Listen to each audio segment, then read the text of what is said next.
Mga kaibigan, isa pong magandang gabi muli sa inyong lahat. Salamat po sa ating Diyos dahil kahit po gabi na, ay talaga pong magpapatuloy po ako sa pagbabasa ng salita ng ating Panginoon. Pagpasensyahan nyo na po ha mga kaibigan, kung wala na po kayong oras na makinig o makisabay sa oras na ito, ay hayaan nyo po na ipagpatuloy ko muna ang pagbabasa upang sa araw ng bukas, kapag kayo may panahon na, ay pwede nyo na pong pakinggan. Pero sa mga may oras pa at nariyan pa, inaanyayahan ko po kayo mga kaibigan na sabayan nyo po ako muli sa pagbabasa ng salita ng ating Panginoon.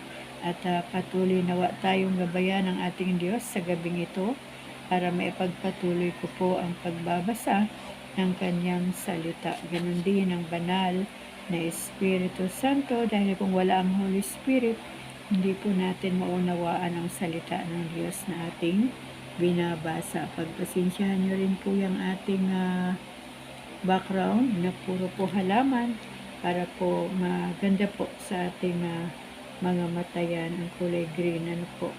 So mga kaibigan, simulan ko na po uli dito sa Jeremiah chapter 18. Nasa chapter 18 na po tayo ng Jeremias at ang title po nito, si Jeremias sa bahay ng magpapalayok. Sinabi sa akin ni Yahweh, magpunta ka sa bahay ng magpapalayok at may ipahahayag ako sa iyo. Nagpunta naman ako at dinatnan ko ang magpapalayok sa kanyang gawaan. Nakita kong kapag ang ginagawa niyang sisidlan ay nasira, minamasa niya ulit ang luwad at hinuhugisan ng panibago. Pagkatapos, sinabi sa akin ni Yahweh, hindi ko na magagawa sa bayang Israel ang ginawa ng magpapalayok sa luwad na iyon. Kayo'y nasa mga kamay ko, tulad ng luwad sa kamay ng magpapalayok. At kung si Yahweh ang may sabi nito, kung sinabi ko man sa isang pagkakataon na aking bubunutin, ibabagsak o lilipulin ang alinmang bansa o kaharian, at ang bansang iyon ay tumalikod sa kanyang kasamaan, hindi ko itutuloy ang aking ipinasyang gawain. Sa kabilang dako, kung sinabi ko man na itatayo ko o itatatag ang isang bansa o kaharian at gumawa ng kasamaan ng bansang iyon, babaguhin ko ang aking pasya.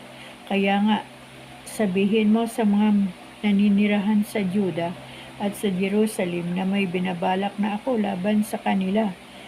At ako'y naghahanda ng ipaparusa sa kanila. Sabihin mo na tigilan na nila ang makasalanang pamumuhay at magbago na sila. Ang isasagot nila ay hindi, lalo pa kaming magmamatigas at magpapakasama. Tinakwil ng mga tao si Yahweh. Kaya nga, ito ang sabi ni Yahweh, tanungin mo ang alinmang bansa, may nangyari na bang ganito kahit kailan? Napakasama ng ginawa ng bayang Israel. Nawawalan ba ng niebe ang batong kabundukan ng Libano? Natutuyo ba ang malalamig na batis doon? Subalit ang aking bayan ay nakalimot sa akin. Nagsusunog sila ng kamanyang sa mga Diyos-Diyosan. Sa daang dapat nilang lakaran ay nadapa sila at hindi na nila tinatalunton ang dating lansangan. Naglalanda sila sa mga daang walang palatandaan. Ang lupaing ito'y ginawa nilang puok ng katatakutan. Pandidirihan habang panahon, manlulumo ang bawat magdaraan dito dahil sa makikita nila. Mapapailing na lamang sila sa malaking pagtataka. Pangangalatin ko ang aking bayan sa harapan ng kanilang mga kaaway gaya ng alikabok nahihipa ng malakas na hangin. Tatalikuran ko sila at hindi tutulungan pagdating ng araw ng kapahamakan. Isang pakana laban kay Jeremias. Nang marinig nila ito, ang sabi ng mga tao, iligpit na natin si Jeremias. May mga saserdote namang magtuturo sa atin, mga pantas na magpapayo at mga propetang magpapahayag ng salita ng Diyos. Isakdal natin siya at huwag na nating pakinggan ang mga sinasabi niya. Kaya't nanalangin si Jeremias kay Yahweh, pakinggan mo ang aking dalangin, batid mo ang binabalak ng mga kaaway ko. Ang kabayaran ba ng kabutihan ay kasamaan? Ano't naghanda sila ng hukay upang ako'y mabitag Natatandaan mo ba kung paano ko sila idinalangin sa iyo upang huwag mong ipalasaksak nila ang iyong puot? Natapwat ngayon, Yahweh, pabayaan mo nang mamatay sa gutom ang kanilang mga anak. Pabayaan mong masawi sila sa digmaan. Pabayaan mong maulila sa asawa at mga anak ang mga babae. Mamamatay sa sakit ang mga lalaki at masawi sa pakikidigma ang kanilang kabinataan. Pabayaan mong salakayin ng masasamang loob ang kanilang mga tahanan ng walang babala. Pabayaan mo silang magsigawan sa takot. Naghanda sila ng hukay para ako mahulog at ng mga bitag upang ako'y mahuli. Yahweh, nalalaman mo kanilang balak na pagpatay sa akin. Huwag mo silang patawarin sa kanilang kasamaan. Huwag mong patawarin ang kanilang kasalanan. Ibagsak mo silang lahat, parusahan mo sila habang nag-aalab ang iyong puot. Ang basag na banga. Chapter 19. Inutusan ako ni Yahweh na bumili ng isang banga. Pagkatapos sinabi niyang tumawag ako ng ilang matatanda sa bayan at ilang nakatatandang saserdote at isama sila sa lambak ng Hinom sa makalabas ng pintuan ng magpapalayok. Pagdating doon, ganito ang ipahahayag ko: pakinggan ninyo mga hari ng Juda at mga taga-Jerusalem. Ang sinasabi ni Yahweh, ang makapangyarihang Diyos ng Israel, ang puok na ito'y padadalhan ko ng malagim na kapahamakan at mangingilabot ang sinumang makababalita niyon. Gayon, ang gagawin ko sapagkat ako itinakwil ng bayang ito at pinarumi nila ang lupain dahil sa kanilang mga handog sa mga Diyos-Diyosan, ibang mga Diyos na hindi naman nila nakikilala ni ng kanilang mga ninuno at ng mga hari ng Juda. Ang lupaing ito'y tinigmak nila ng dugo ng mga walang malay. Nagtayo sila ng mga dambana para kay Baal upang doon sunugin ang kanilang mga anak bilang handog. Kailan may hindi ko inisip man lang na ipasunog sa kanila ang kanilang mga anak bilang handog, kaya't darating ang panahon na di na tatawaging Tufit o lambak ng Hinom ang lugar na ito. Sa halip ay tatawagin kong lambak ng patayan. Ako si Yahweh ang nagsabi nito. Sa puok na ito'y sisirain ko ang lahat ng panukala ng mga taga-Juda at Jerusalem. Ipalulupig ko sila sa kanilang mga kaaway at marami ang masasawi sa labanan. Ang kanilang mga bangkay ay kakainin ng mga ibon at ang mga hayop sa gubat. Kakilakilabot na pagkawasak ang magaganap sa lungsod na ito. Ano pat ang bawat mapaparaan dito'y manghihilakbot. Kukubkubin ng mga kaaway ang kasunod na ito upang ang mga naninirahan dito'y patayin sa gutom. At sa matinding gutom ng mga tao, kakainin nila ang laman ng kanilang kapwa at pati na ang kanilang sariling mga anak. Pagkatapos, iniutos sa akin ni Yahweh na basagin sa harapan ng mga lalaking isinama ko ang binili kong banga at sabihin sa kanila, ganito ang ipinasasabi ni Yahweh, dudurugin ko ang lungsod na ito at ang mga naninirahan dito gaya ng ginawa mo sa banga. Ito'y hindi na muling mabubuo, pati ang Tufit ay paglilibingan ng mga bangkay sapagkat wala ng ibang mapaglilibingan. Ganito ang gagawin ko sa lungsod na ito at sa mga naninirahan dito. Matulad sila sa Tufit, akong si Yahweh ang nagsabi nito. Magiging maruming gaya ng Tufit ang mga bahay sa Jerusalem, ang mga palasyo ng mga hari sa Juda at lahat ng gusali, sapagkat sa mga bubungan ng mga gusaling ito'y nagsunog sila ng kamanyang para sa mga bituin at nagbuhos ng inuming handog sa ibang mga Diyos. Nilisan ko ang mga Tufit pagkatapos kong sabihin doon ang pahayag ni Yahweh. Pumunta naman ako at dumayo sa bulwagan ng templo at sinabi sa lahat ng naroroon, ito ang pinasasabi ni Yahweh, ang Diyos ng Israel, ipataw ko na sa lungsod na ito at sa mga bayan sa paligid ang lahat ng parusang binanggit ko, sapagkat matitigas ang ulo ninyo at ayaw ninyong pakinggan ang aking sinasabi. Ang pakikipagtalo ni Jeremias kay Pasor, chapter 20.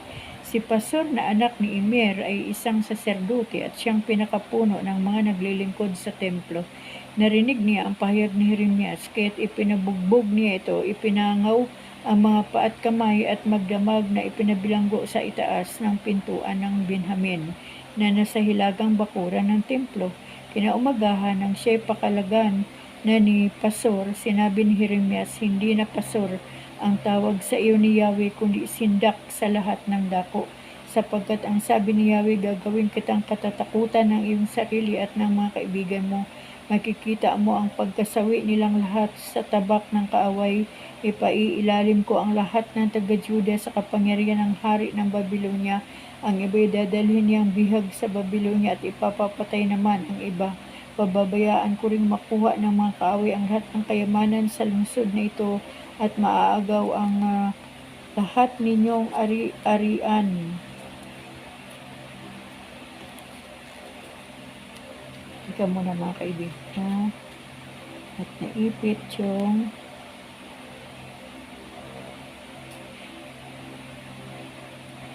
nasaan ba ako tumigil? Ulitin ko nga po dito sa chapter verse 4. Sapagkat ang sabi ni Yahweh, gagawin kitang katatakutan ng iyong sarili at ng mga kaibigan mo. Makikita mo ang pagkasawi nilang lahat sa tabak ng kaaway. Ipailalim ko ang lahat ng taga-Juda sa kapangyarihan ng hari ng Babylonia. Ang iba'y dadalhin niyang bihag sa Babylonia at ipapatay naman ang iba. Pababayaan ko rin makuha ng mga kaaway ang lahat ng kayamanan sa lungsod na ito at maagaw ang lahat ninyong ari-arian, pati ang mga hiyas ng mga hari ng Juda. Dadalhin nila sa Babylonia ang lahat ng maaring mapakinabangan.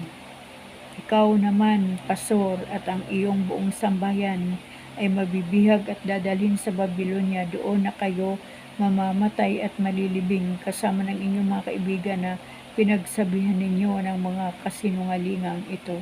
Si Jeremias ay dumaing kay Yahweh. Yahweh, ako iyong hinikayat at sumunod naman ako. Higit kang malakas kaysa akin at ikaw ay nagwagi. Pinagtatawanan ako ng bala na maghapon silang nagtatawa dahil sa akin tuwing ako'y magsasalita at sisigaw ng karahasan. Pagkasira, pinagtatawanan nila ako at inuuyam sapagkat ipinahayag ko ang iyong salita. Ngunit kung sabihin kong lilimutin ko si Yahweh at di na sasambitin ang kanyang pangalan para namang apoy na naglalagablab sa aking puso ang iyong mga salita. Apoy na nakakulong sa aking mga buto, hindi ko na kayang pigilin ito. Hirap na akong magpigil. Naririnig kong nagbubulungan ang karamihan, tinagurian nila akong kilabot saan man. Sinasabi nila, isuplong natin. Pati matatali kong kaibigay naghahangad ng aking kapahamakan, wika pa nila. Marahil ay malilin lang natin siya pagkatapos takpin natin at paghigantihan. Subalit, ika'y nasa panig ko, Yahweh, malakas ka't makapangyarihan. Madara pa ang lahat ng umuusig sa akin, hindi sila magtatagumpay kailanman. Mapapahiya sila sapagkat hindi sila magwawagi. Mapapahiya sila habang panahon at ito hindi na makakalimutan. Makatarungan ka kung sumubok sa mga tao. Yahweh, Diyos na makapangyarihan, alam mo ba ang laman ng kanilang mga puso't isip? Kaya't ikaw ang maghiganti sa mga kaaway ko. Ipinagkakatiwala ko sa iyo mga kamay mo ang aking kapakanan. Awitan ninyo si Yahweh, inyong purihin si Yahweh sapagkat iniligtas niya ang mga api mula sa kamay ng mga gumagawa ng masama. Sumpain ang araw ng aking pagsilang. Huwag ituring na pinagpala ng ang araw na iyon, ang araw ng ako'y ipanganak. Sumpain ang taong nagbalita sa aking ama lalaki, ang anak mo, tuwang-tuwa ang ama ko, nang ito'y malaman. Matulad nawa ang taong iyon sa mga lungsod na winasak ni Yahweh, panangisan sana ang marinig niya sa umaga at hiyawa naman sa tanghali, pagkat hindi niya ako pinatay bago ako isinilang. Sa gayon, maging libingan ko sana ang sinapupunan ng aking ina at di na ako iniluwal sa sang maliwanag. Bakit pa ako isinilang kung wala rin lamang lalasapin, kundi hirap, kalungkutan at kahiyan habang ako'y nabubuhay. Chapter 21. Hinulaan ang pagbagsak ng Jerusalem. Sina Pasor na anak ni Malakias at Sophonias na saserdote, anak naman ni Maasias, ay pinapunta ni Haring Sidikiyas kay Jeremias upang isangguni kay Yahweh ang binabalak ni Haring Nabucodonosor at pagkikipagdigma sa kanila. Sabi pa nila, marahil ay gagawa ng isang himala si Yahweh gaya ng ginawa niya ng nagdaang panahon upang hindi na ituloy ni Nabucodonosor ang kanyang balak sa pagsalakay. Ganito ang sinabi ni Yahweh kay Jeremias bilang tugon sa kanila. sabihin mo kay Sedekiyas na ito ang pinasasabi ni Yahweh, ang Diyos ng Israel, itataboy kong pabalik ang mga kawal na pinahaharap mo sa hari ng Babylonia at sa kanyang hukbo na ngayon nakapaligid sa inyo. Sasamsamin ko ang kanilang mga sandata at ibubunton ko sa liwasan ng lungsod na ito. Ako mismo ang lalaban sa inyo sa tindi ng aking buot na parang apoy na naglalagablab. Ang buong lakas ko'y gagamitin ko laban sa inyo. Pupuksain ko ang lahat ng naninirahan sa lungsod, tao at hayop. Mamamatay sila sa matinding salot. Pagtapos, si Haring Sedekiyas ng Juda, ang kanyang mga tauhan at nasasakupan at lahat ng nasa lungsod na nakaligtas sa labanan, sa salot at sa gutom ay mahuhulog naman sa kamay ni Nabucodonosor, hari ng Babylonia, at ng iba nilang kaaway. Papatayin silang lahat at walang sino mang makaliligtas. Hindi niya sila kahabagan, kamunti man. Ako si Yahweh ang may sabi nito. Sabihin mo sa bayang ito ang pinasasabi ni Yahweh, pumili kayo sa buhay o sa kamatayan. Ang mananatili sa lungsod ay mamamatay sa labanan, sa gutom o sa salot. Ngunit ang susuko sa mga Kaldiyo na sumasalakay na ngayon sa inyo ay di mamamatay. Maililigtas nila ang kanilang sarili lamang at ipinasya ko ng wasakin ang lungsod na ito. Ito'y sasakupin at susunugin ng hari ng Babylonia, ang katulan sa mga namumuno sa Juda. Sabihin mo sa lahi ng mga hari ng Juda, pakinggan ninyo ang sinasabi ni Yahweh, kayong kabilang sa angkan ni David. Ito ang sabi ni Yahweh sa inyo, pairalin ninyo ang katarungan araw-araw, iligtas ninyo sa kamay ng mapang-api ang mga dukha, kung hindi, pag-aalab laban sa inyo ang aking puot, parang apoy na di maapula dahil sa masasama ninyong ginagawa. Ikaw, Jerusalem, nakatayo ka sa itaas ng mga lambak, parang batong namumukod sa gitna ng kapatagan, ngunit kakalabanin kita. Sinasabi ko na walang makalulupig sa iyo, walang makapapasok sa iyong mga muog, ngunit ako si Yahweh ang magpaparusa sa iyo ayon sa iyong masasamang gawa. Susunugin ko ang palasyo mo, lalaganap ang apoy at buong paligid at tutupukin ito ang lahat. Akong si Yahweh ang may sabi nito. Chapter 22. Tagubilin sa mga namumuno sa Juda. Pinapunta ako ni Yahweh sa palasyo ng hari ng Juda at ipinasasabi niya sa hari, sa mga tauhan nito at sa lahat ng mga taga-Jerusalem, pairalin ninyo ang katarungan, ipagtanggol ninyo ang mga naaapi, huwag sasaktan o apihin ang mga dayuhan, mga ulila at mga balo, huwag kayong papatay ng taong walang kasalanan sa banal na lungsod na ito. Kung susundin ninyo ang mga utos ko, mananatiling maghahari ang angka ni David at papasok silang nakasakay sa mga karwahe at mga kabayo kasama ang kanilang mga tauhan at sasakupan. Subalit kung hindi kayo makikinig sa sinasabi ko, susumpain ko kayo at mawawasak ang palasyong ito. Ako si Yahweh ang may sabi nito. Ang palasyong ito ising ganda ng lupain ng Galaad at nakakawangis ng bundok ng Libanon, ngunit gagawin ko itong isang puok na walang mananahan. Magpapadala ako ng mga gigiba rito, may dalang palakol. Ang bawat isa, puputulin nila ang mga haliging sedro nito at ihahagis sa apoy. Magtatanungan ang mga taong magdaraan dito mula sa iba't ibang bansa, bakit ganyan ang ginawa ni Yahweh sa dakilang lungsod na ito, at itutugon sa kanila sapagkat hindi nila tinupad ang tipan sa kanila ni Yahweh na kanilang Diyos. Sa halip sumamba sila at naglingkod sa mga Diyos-Diyosan. Ang pahayag tungkol kay Salyom. Huwag ninyong iyakan si Haring Josias o Hosyas, na ikalulungkot ang kanyang pagpanaw. Sa halip tangisan ninyo si Salyom sapagkat siya dinalang bihag at hindi na niya makikita pang muli ang lupaing sinilangan niya. Ito ang pahayag ni Yahweh tungkol kay Salyom na humahalili sa kanyang amang si Hosyas bilang hari ng Juda. Umalis siya ng Juda at di na magbabalik. Namatay siya sa lupaing pinagdalhan sa kanya bilang bihag at hindi na niya masisilayan muli ang kanyang bayan. Ang pahayag tungkol kay Joachim. Habag-habag ang magiging wakas ng taong nagtatayo ng kanyang bahay sa pamagitan ng pandaraya at naglalagay ng mga silid dito sa pamagitan ng panlilinlang. Pinapagawa niya ang kanyang kapwa ng walang kabayaran, hindi niya ibinibigay ang upa nila. Sinasabi pa niya, magtatayo ako ng magarang bahay na may malalaking silid sa itaas. Palalagyan ko ito ng mga bintana tablang sedro ang mga dingding at papipintahan ko ng mga kulay pula.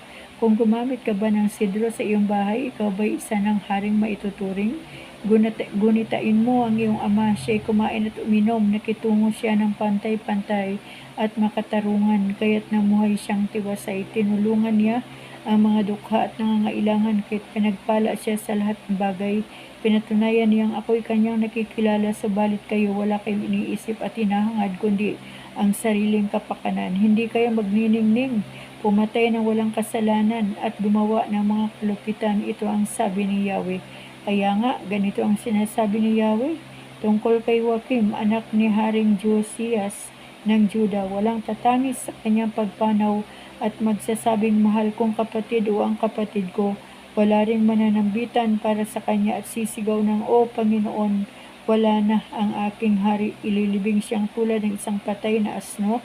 Siya'y kakalagkarin at ihahagis sa labas ng pinto ang bayan ng Jerusalem.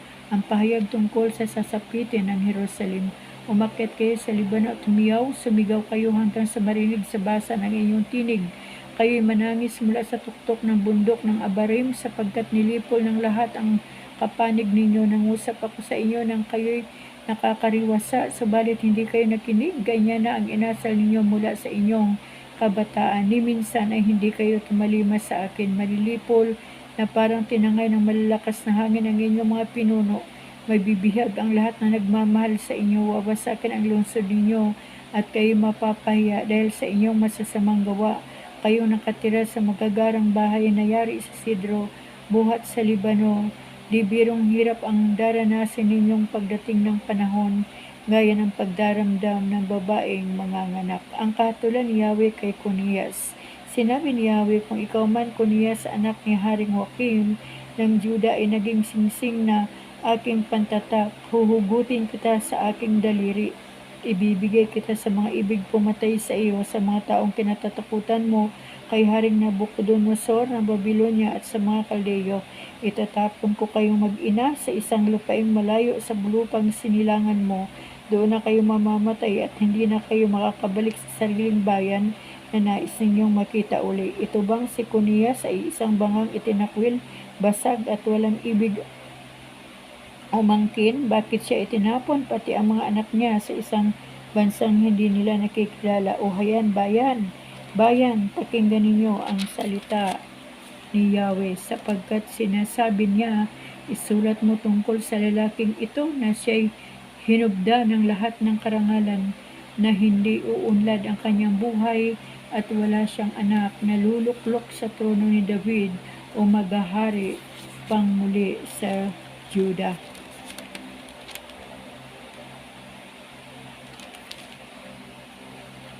Chapter 23, ang pag-asang darating. Parurusahan ni Yahweh ang mga namamunong walang malasakit sa kanilang mga nasasakupan at pinababaya ang mga ito'y mangalat at mamatay. Ito ang sabi ni Yahweh, ang Diyos ng Israel, tungkol sa mga tagapanguna ng kanyang bayan. Pinapangalat ninyo at pinababayaan ang aking kawan. Hindi ninyo sila binabantayan, kaya't kayo parurusahan ko dahil sa inyong ginawang ito. Ako na ang magtitipon sa nalalabi sa aking mga tupa upang mula sa lahat ng lupaing pinagtapunan ko sa kanila. Ibabalik ko sila sa kanilang tinubuang lupa at sila'y muling darami. Hihirang ako ng mga tagapangunang magmamalasakit at mga ngalaga sa kanila. Hindi na sila muli pang daranas ng takot at agam-agam at wala nang maililigaw kahit isa. Akong si Yahweh ang may sabi nito. Nalalapit na ang araw, sabi ni Yahweh, na pasisibulin ko mula sa lahi ni David ang isang sangang matuwid, isang hari na buong karunungang maghahari. Pairalin niya sa buong lupain ang batas at katarungan. Magiging matiwasay ang Juda sa panahon ng kanyang pamamahala at ang Israel ay mapayapang mamumuhay. Ito ang pangalang itatawag sa kanya ni Yahweh ay matuwid. Sinabi ni Yahweh, darating ang mga panahon na ang mga tao ay di na manunumpa ng ganito. Nariya't buhay si Yahweh na nagpalaya sa Israel mula sa Ehipto. Sa halip sasabihin nila, saksi ko si Yahweh na nagpalaya sa mga Israelita mula sa lupain sa hilaga at sa lahat ng lupaing pinagtapunan ko sa kanila. Babalik sila sa sariling lupa at doon muling mamumuhay. Pagtuligsa sa mga propetang sinungaling. Tungkol naman sa mga bulaang propeta, ito ang pahayag ni Jeremias. Halos madurog ang puso ko, nanginginig ang aking buong katawan. Ako'y mistulang lasing, parang nakainom ng labis. Dahil sa aking matinding takot sa banal na si Yahweh, sapagkat napakarami sa lupaing ito ang hindi tapat kay Yahweh. Ginagamit nila ang kanilang kapangyarihan sa pagpapairal ng masama. Kaya't sinumpa niya ang lupaing ito na lanta ang mga halaman at natuyot ang mga pastulan. Wala nang takot sa akin ang mga propeta at mga saserdote. Ginagawa nila ang mga kalapastanganang maging sa loob ng aking templo, ang sabi ni Yahweh. Magiging madulas at madilim ang kanilang landas, sila'y madarapa at mabubuwal. Padadalhan ko sila ng kapahamakan, malapit na ang araw ng kaparusahan nila. Ito ang sabi ni Yahweh. Malaking kasalanan ang nakita kong ginagawa ng mga propeta sa Samaria. Sila'y nanghuhula sa pangalan ni Baal at nilagaw ang Israel, ang aking bayan. Sa mga propeta naman ng Jerusalem ay lalo pang kasuplam-suplam ang namasdan ko. Sila'y nangangalunya at mga sinungaling, pinalalakas pa nila ang loob ng masasama, kaya't wala nang sinumang tumatalikod sa kanyang masamang gawa. Mas masahol pa sila sa mga taga-Sodoma at Gomora. Kaya nga sinasabi ni Yahweh tungkol sa kanila, halamang mapait ang ipapakain ko sa kanila at tubig na may laso naman ang kanilang iinumin, sapagkat lumaganap na sa buong lupain ang kawalan ng pagkakilala sa Diyos at ang mga propeta sa Jerusalem ang nagpasimula nito. Ito'y mga pananalita pa rin ni Yahweh. Huwag ninyong pakikinggan ang mga propetang nagpapahayag sa inyo. Pawang kabulaanan lamang ang sinasabi nila. Ang mga pangitaing sinasabi nila ay sariling kata at hindi nagmula sa akin. Palagi nilang sinasabi sa mga taong ayaw makinig sa akin, magiging mabuti ang inyong kalagayan, at sa mga ayaw tumalikod sa masama, hindi ka daranas ng anumang kahirapan. Subalit ni isa sa mga propetang ito'y hindi nakakikilala kay Yahweh, wala man lang nakarinig sa kanyang pahayag o sumunod sa kanyang utos. Ang puot ni Yahweh ay parang bagyong nagngangalit, animoy nag-aalimpo yung ipo-ipo na kanyang pababagsakin sa masasama. Hindi mapaparam ang puot ni Yahweh hanggang hindi niya na isa sa katuparan at nagaganap ang kanyang mahiwagang panukala sa mga huling araw ay maunawaan ninyo ito. Sinabi ni Yahweh, hindi ko sinugo ang mga propetang iyan. Lumakad sila nang di ko inuutusan. Nagpahayag sila sa aking pangalan.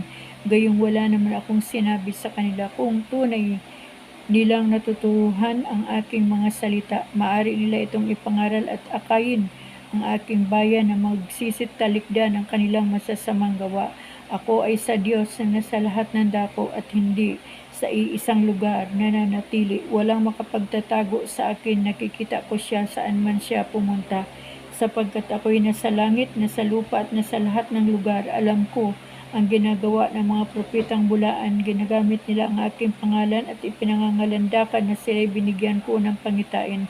Kailan pa ba magbabago ang mga propetang ito? Nangangaral ng kasinungalingan at nagpapahayag ng sarili nilang mga katha. Inaakala nilang malilimot ako ng aking bayan dahil sa mga pangitaing sinasabi nila, gaya ng kanilang mga ninunong lumimot sa akin at bumaling kay Baal. Kung nananaginip ang isang propeta, dapat niyang sabihin ito'y panaginip lamang. Ngunit kung narinig niya ang aking salita, ipahayag niya ito ng buong katapatan. Ano ang kaugnayan ng ipa sa trigo?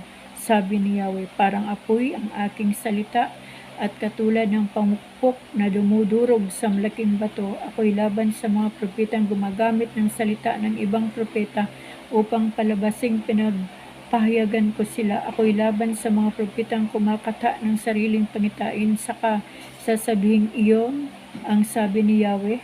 Ako'y laban sa mga propetang nagsasalaysay ng kasinungalingan upang dayain ang aking bayan. Hindi ko sila sinugo at wala silang kabutihang idudulot sa bayang ito. Ang pasanin ni Yahweh. Sinabi ni Yahweh kay Jeremias, kung tanungin ka ng mga taong ito o ng isang propeta o saserdote, ano ang ipinasasabi ni Yahweh, ganito ang isagot mo. Kayo ang nakabibigat kay Yahweh, kaya't kayo'y itatakwil niya. Ang bawat propeta, saserdote o sino mang gumamit ng pananalitang ito, ang nakabibigat kay Yahweh ay parurusahan ko, pati kanyang sambahayan.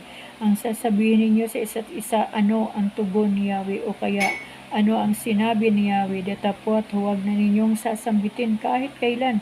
Ito ang nakabibigat kay Yahweh. Kabibigatang talaga ang sinumang gagamit ng pananalitang ito sapagkat pinipilipit niya ang salita ng kanyang Diyos. Ang Diyos na buhay, ang makapangyarihan sa lahat niya, si Yahweh. Ganito ang sabihin ninyo kung kinakausap ninyo ang isang propeta, ano ang tugon ni Yahweh o kaya ano ang sinabi ni Yahweh. Ngunit kapag ginamit pa ninyo ang pananalitang ito ang nakakabigat kay Yahweh, matapos kung ipagbawal ang paggamit, kayo ituturing kung ang pasaning nakabibigat at itatapon sa malayo. Kayo at ang lungsod na ibinigay ko sa inyo mga ninuno, ilalagay kita sa hiyang kalagayan na hindi mo makakalimutan habang buhay at ikaw ay kukutsain habang panahon. Salamat po sa ating Diyos, mga kaibigan, sa kanyang salita. At kung napansin ninyo, laging galit ang Panginoon. Ano po? Dahil naroon ang pagsuway ng mga tao, ang paglimot sa Diyos, ang pagtalikod at ang pagbabaliwala sa Diyos, pagbabaliwala sa salita ng Diyos. At ngayon nga po, nabasa po natin dito sa chapter 23 kung gaano po katindi ang galit ng ating Panginoon. At sa panahon man po natin ay talagang meron din po tayong nakikita na mga sitwasyon na para bang walang katakot-takot sa ating Panginoon ang mga bansa. Kaya talagang ang Diyos na lang po ang nakakaalam ng lahat. Kung meron man pong mga pangyayari ngayon kaliwat kanan sa iba't ibang bahagi ng mundo, tanging Diyos na lang po ang nakakaalam. At ang Diyos lang din po, mga kaibigan, ang nakakaalam kung gaano po katindi ang kanilang mga ginagawa. Kung ito man ay mga kamalian, kasalanan, tanging ang Panginoon po ang nakakakita at nakakaalam. Ganon din po sa ginagawa ng ating mga buhay. Kaya mga kaibigan, tayo po ay magpatuloy lamang sa pagbabasa ng salita ng Diyos upang sa ganon patuloy po nating malalaman ang mga mensahe ng Panginoon sa buhay natin. Kaya ngayong gabi po, tayo po ay patuloy na magpasalamat sa Diyos dahil meron na naman po tayong nabasa at narinig na salita ng Panginoon na sa gitna po ng kaabalahan natin sa buong maghapon ay meron pa rin po tayong salita ng Diyos na nababasa at naririnig at na uunawaan po natin ang mga mensaheng ito dahil ang gabay po ng Banal na Espiritu Santo ay atin pong nararanasan. Kaya mga kaibigan, maraming salamat po sa Diyos sa gabing ito. Salamat din sa Panginoon sa inyong mga buhay na nariyan at patuloy pong nakikinig at nagbabahagi din ng salita ng ating Diyos. Kaya sa panahon pong ito ay wag po tayong maniniwala sa mga sabi-sabi lang, kundi ang paniwalaan po natin ay ang salita ng Diyos dahil ito po ang totoo. Basta ang atin pong Biblia ay full gospel, ay talaga pong pure na pure po ang salita ng Diyos dito. Hanggang dito na naman po natin tatapusin ang ating pagbabasa ng salita ng Diyos ngayong gabi at loobin po ng ating Diyos na sa araw ng bukas ay mabigyan pa po tayo ng pagkakataon na makapagbasang muli upang patuloy po natin ang ating Bible reading araw-araw. Kaya mga kaibigan, magandang gabi po sa inyong lahat at patuloy po tayong pagpalain ng ating Diyos. Amen.